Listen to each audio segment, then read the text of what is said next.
"We're taking over your cabin for the summer," my cousin declared in the family group chat. Everyone loved the plan. I watched them make an 8-hour drive up the mountain. Can you imagine pouring your entire soul, every last penny, and years of your life into building your dream sanctuary, only to have your own family declare it their summer home, without even asking you? What would you do if the people you trusted most tried to invade your most sacred space?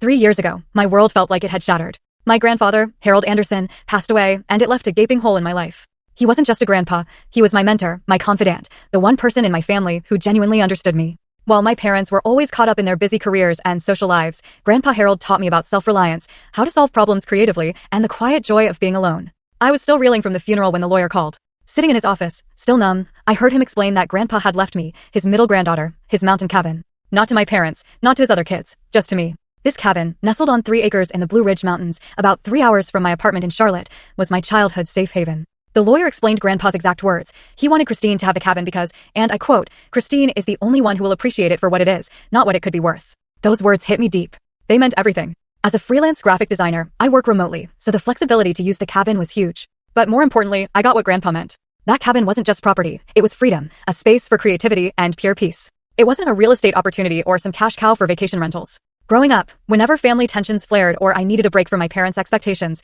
Grandpa would whisk me away to the cabin for weekends. We'd hike, fish in the nearby lake, and sit on the porch, watching fireflies as he told stories from his youth. Inside those old pine walls, I felt accepted, truly myself. But when I first went back after inheriting it, the reality was stark. The place was a wreck. The roof leaked in 3 spots, the plumbing was a complete gamble, and decades of brutal mountain winters had really taken their toll. Grandpa had kept it up well into his early 70s, but as his health declined, so did the cabin. Most of my family thought I should just sell it. "It's a money pit," my mom warned. "You don't have the skills or resources to fix something like that," my dad added. My cousin Allison even suggested I sell it to her husband's real estate development company, for a family discount, of course. But I couldn't. This wasn't just some house, it was Grandpa's legacy, his gift to me. So, I started the long, grueling process of restoration.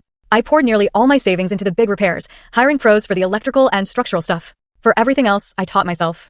I watched countless tutorial videos, practically lived at the hardware store, and even befriended local contractors who generously shared their advice. Every single weekend for that first year, I drove those 3 hours to work on some part of the cabin. The transformation wasn't just about fixing what was broken, it was about making the cabin mine while still honoring Grandpa's memory.